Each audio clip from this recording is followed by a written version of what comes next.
All right, so I wanted to discuss cast iron pans versus non-stick pans.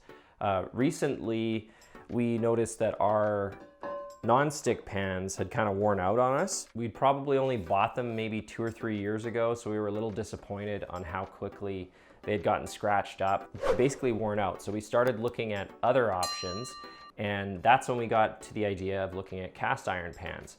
Just to kind of show you here, this is the non-stick pan that we had. I think we also bought this from Costco. It's still in like decent shape. We just have some areas that it lost some of its finish, or it's like permanently scratched, so it wasn't working quite as well. I know plenty of people that would probably keep using this for a long time, or potentially make it a camping set. And of course we considered that as well, but we wanted to try to find something that would last a little bit longer. And that's when we got to the idea of using cast iron pans. So we did research online, and we originally were just gonna buy another set of pans that was probably non-stick, and we're hoping to just find something that would last longer. But ultimately we came to the conclusion that the best bet might be to use something like a cast iron pan. And I actually already owned this set, which we had bought from Costco, and it was pretty cheap. It came with one smaller one like this and a larger one as well, but I'd only used them like once, and I was intimidated by the difference in process essentially. So with a cast iron pan, you don't wash it the same way, you've got to season it, things like that, and I shied away from that initially. But now that we've come back around and wanted to maybe give it a try, I looked at the process a little bit closer to see, okay, is this something that we can actually do?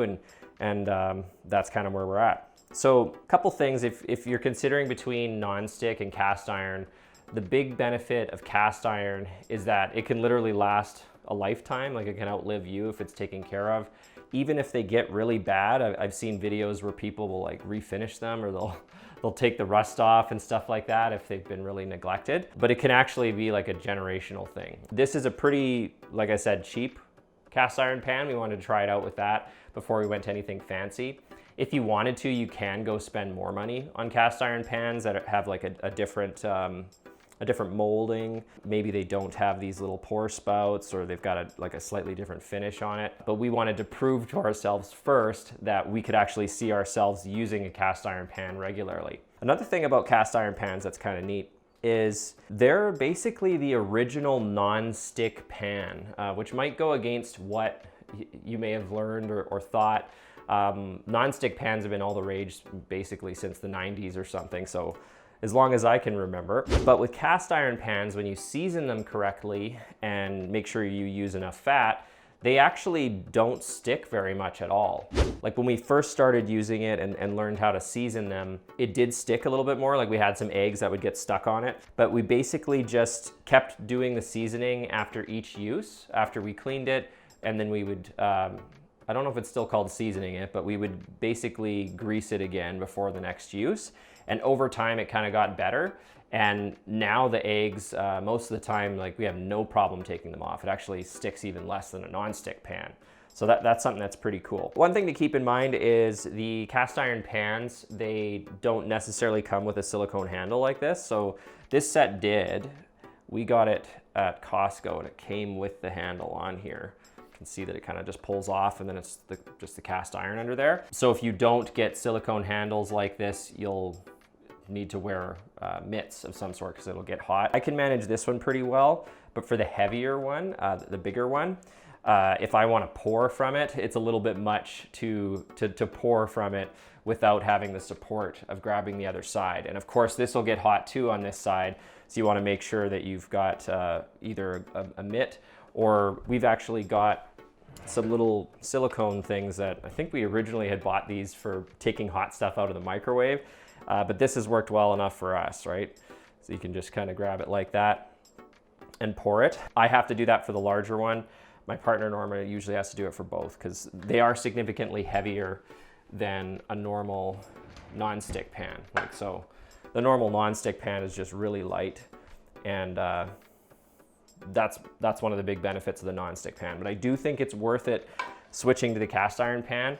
There's something really satisfying about using them. What I'll show you in the rest of the video is we'll actually just cook some food so you can kind of see what it's like. And then afterwards, I'll show you how we clean it, because that was one of the most intimidating aspects for me. It was like, oh, you don't just use soap and water and wham bam, you're done kind of thing. It's a different process, which I think would probably turn some people off, but we've grown into it, and so far we like it. And yeah, so I'll kind of show you what we do and we'll go from there. So if you're trying to pick between cast iron pans and non-stick pans, we put together a little cheat sheet for you that'll compare the two with all the research that we did online and basically what the pros and cons are of the two. So if you want to grab that, you can get the link in the description below.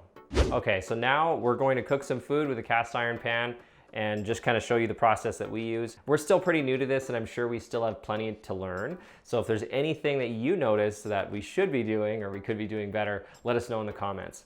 All right, so first things first, one of the things that we found out online is that you should always preheat the cast iron pan a little bit before you actually put your oil in. So I think I'd read that you should do it for a couple minutes on like medium heat.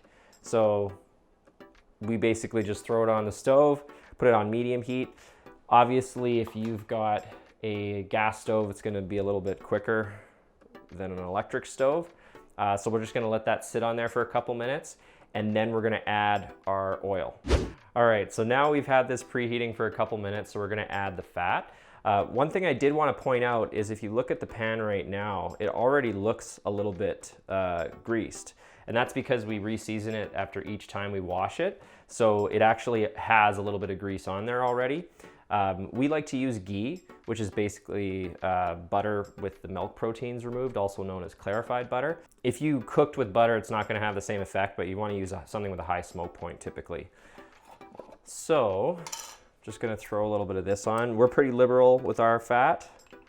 Obviously that depends on your diet and what you're doing. After you put your fat on, you also want to let that warm up a little bit first so that it can get to temperature before you put your food on, or at least that's what I read online. Seems to work okay for us. All right, so now the oil's heated up, so I'm just gonna throw our meat on. We've got some lamb here today that we've unthawed or thawed.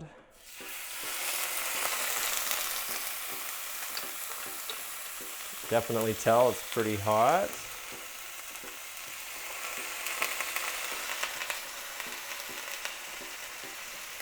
When we cook this type of lamb, we definitely make a bit of a mess. I don't know if we can blame the pan for that, or if it's just because we're frying meat on a pan on the stove. So you'll probably see a fair amount of splatter. Then of course we just season them. So we like just to put salt and pepper on them today.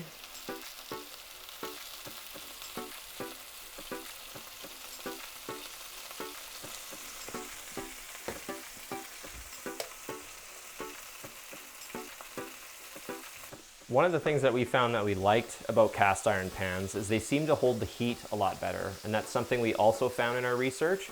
Whereas when you're just using like a non-stick pan, it's made of a different type of metal. I don't know if they have some steel in here or if they're aluminum and whatnot, but they're a lot lighter and they don't hold the heat as well.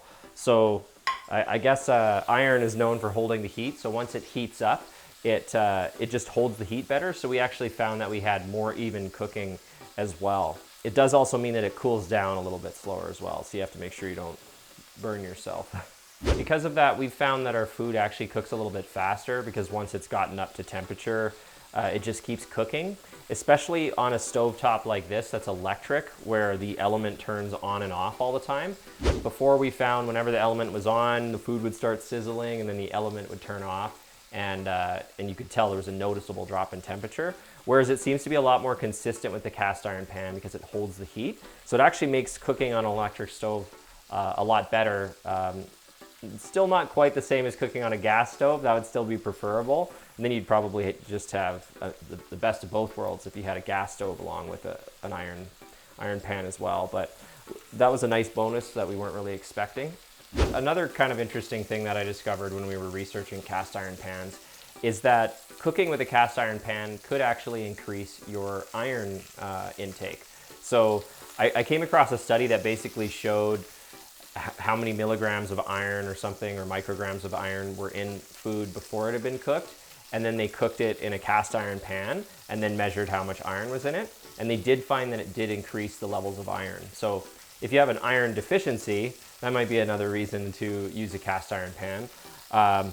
But obviously, if for whatever reason your iron gets too high, or if it is too high, that might be something that would discourage you from using them. It did also vary depending on if it was a new cast iron pan. They found that it increased the levels even more. Or if it had been like a well-seasoned cast iron pan, then it didn't put as much iron in the food. It also seemed to depend on the type of food and how much movement it would typically have in the pan, because more movement, there's more contact, so that increases the iron as well.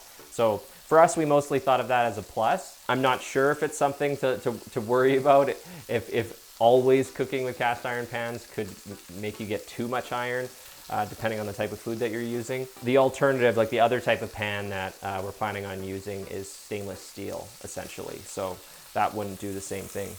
So normally with like a non-stick pan, that's like the enemy. People don't want to see that kind of stuff because it's really hard to get off. But one of the cool things about a cast iron pan, because you don't have to worry about scratching the non-stick surface, is you can scrub it afterwards with like the steel wool, like little steel scrubbers, and it comes off very easily. Whereas if you did that on a non-stick pan, you're actually damaging it. So something that would normally be a problem on a non-stick pan is not at all a problem on a cast iron pan. We've had sometimes where we've had like a whole bunch of stuff caked on a pan, and it comes off really easily with the metal scrubbies.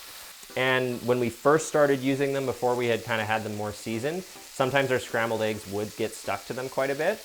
And we came across this little idea online where someone said if you just add hot water and then scrape it while it's still hot, you can get stuff off easily. So just a couple other tips there for you. So obviously right now I'm just using tongs because we're cooking some lamb. But if you're using, if you were cooking some eggs or something like that, you might want to use a spatula.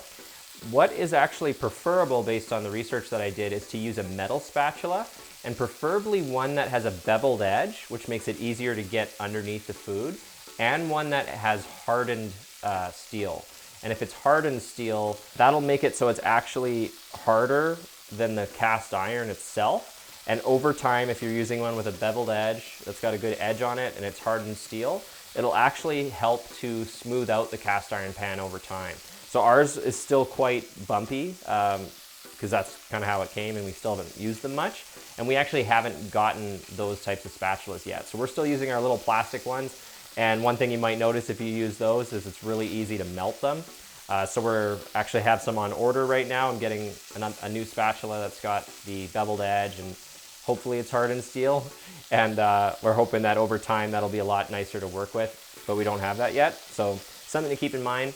I know a lot of other people like to use wood. It's fine to use, it's just not going to help create a smoother surface on your cast iron pan over time, which is something that I think can actually help with the non-stick aspect even more after you have it more leveled out, plus it's seasoned.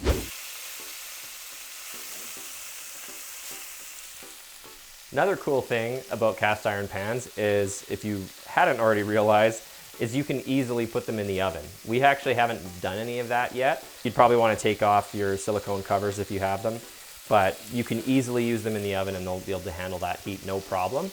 Whereas a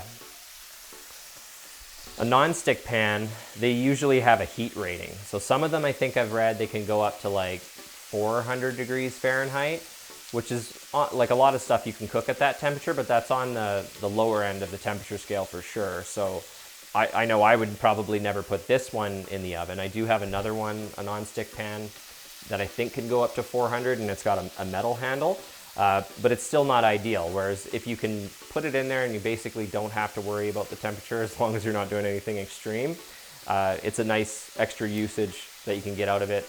Maybe you could start making frittatas or something like that for breakfast. Maybe we'll do that.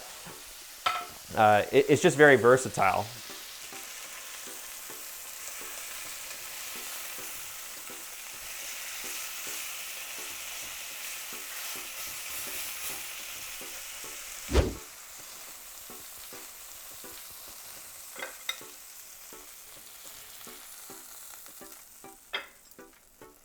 right, so that's how we like ours. Got the stove off, and as you can see, like, the pan does look pretty dirty right now, so there's a lot of buildup of stuff that came off of the lamb. Some people recommend to clean the pan when it's still hot. We're a little bit lazier than that and more concerned about burning ourselves, so we usually do let it cool down. If we wanted to, some people do actually recommend putting hot water on top of that. If you're gonna try that though, I'd be careful, because depending on the type of oil and stuff that you have in there, that could make it start going crazy on you, so take that idea with a grain of salt. But we usually do let ours cool down just because we don't have much of a problem just scrubbing it a little bit with the steel wool afterwards. So the next thing I'll show you is the cleaning process, how we clean it, and also how we re-season it so that it's ready for the next use.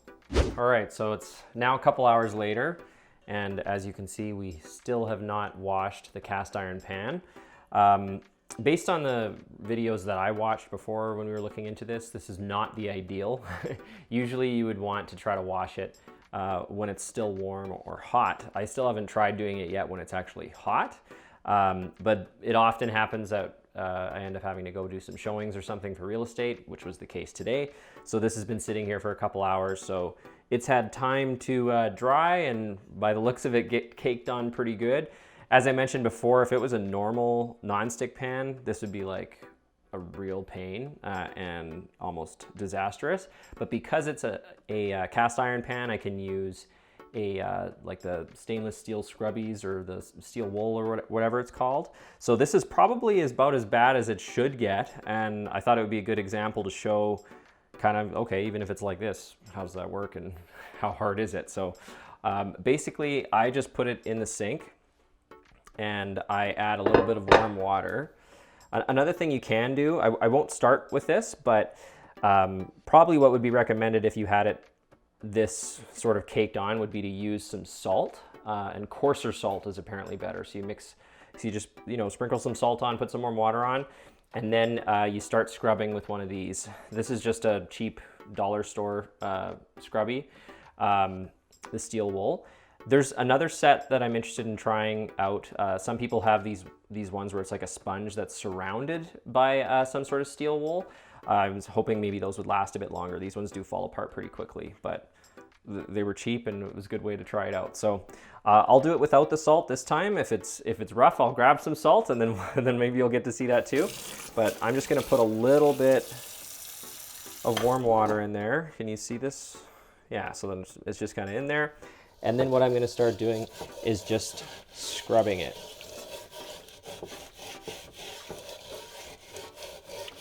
And since I don't have to worry about scratching it, I can really get in there. Whereas if it was just a normal nonstick, you're always worried about scratching it. So you got to baby the thing.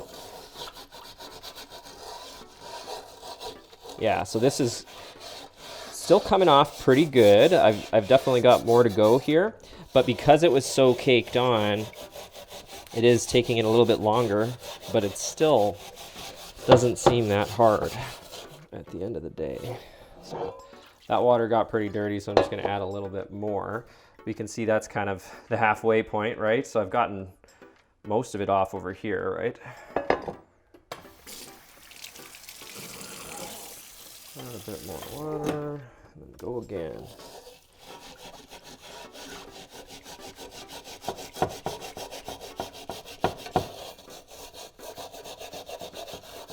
So you should think of this as almost the worst case scenario, or at least it's pretty similar to what our worst case scenario is when we've left the pan for several hours, or God forbid, overnight.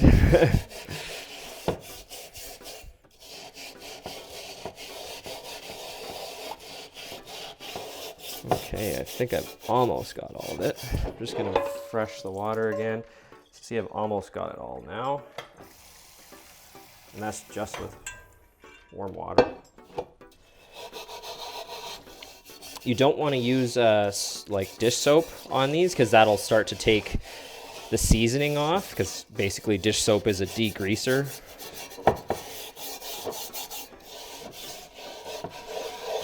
Okay, so I've pretty much got it, but I'm just gonna go a little bit more because I'm sure there's some hidden bits in here that I haven't noticed.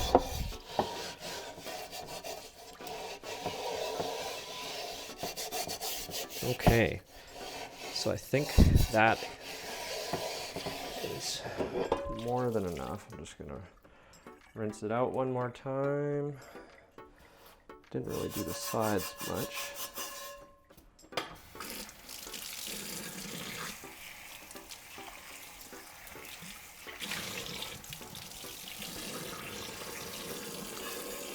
If you got anything on the side, you might want to do it a little bit on the side or underneath as well, but not too bad. And then one thing you'll notice is even after all that scrubbing, it still feels a little oily.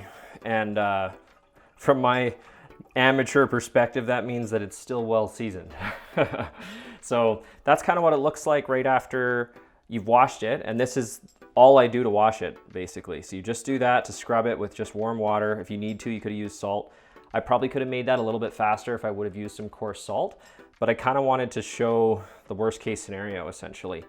So then what we do, what we've been doing in our process is we dry it, like pat dry it or whatever with a paper towel. And then what you're supposed to do now is re-season it for its next use, essentially. So basically we're going to be applying some more fat to it. So I'm going to heat it up a little bit to try to get any of the excess water to evaporate. And then I'm going to add a little bit of ghee. That's what we like to use. You need to definitely use a high smoke point fat. So ghee is not the one that you see recommended the most often, but it actually works really well for it. We wanted to use some sort of animal fat, but I think some people use like grapeseed oil or maybe canola oil. Don't quote me on that. But that's basically the next step. And watching this the first time, it might just be like, wow, that looks like a lot of work. Why would I do that? But I gotta tell you, there's something oddly satisfying about doing this. And I don't know if I'm just like a weirdo or whatever, but I don't mind it. So next thing I'm gonna do, now that I've got it pretty much dry, I don't have it completely dry and I probably have some water trapped in here. It might smoke a little bit. So I'm going to start heating it up. Just hang on a moment.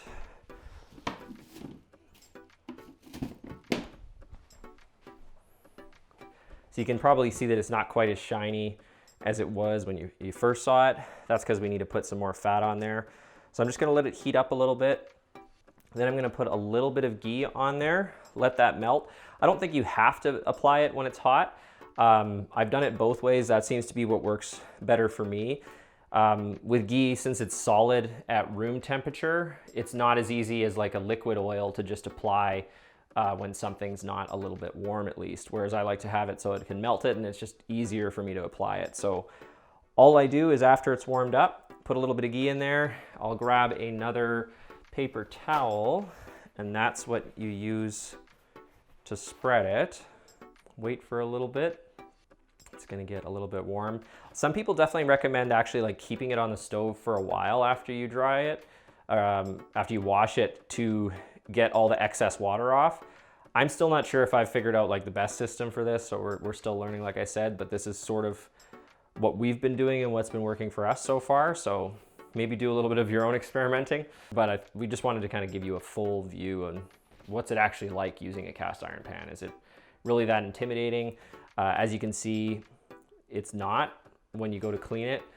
Maybe that looked really bad when I was scrubbing it and whatnot, but I really don't find it that bad. You don't have to get the soap out. You just scrub it regardless of what's on there, and then you get it ready to re-season. Okay, so just for time's sake, I'm going to get our ghee here. So you don't need very much, maybe that much.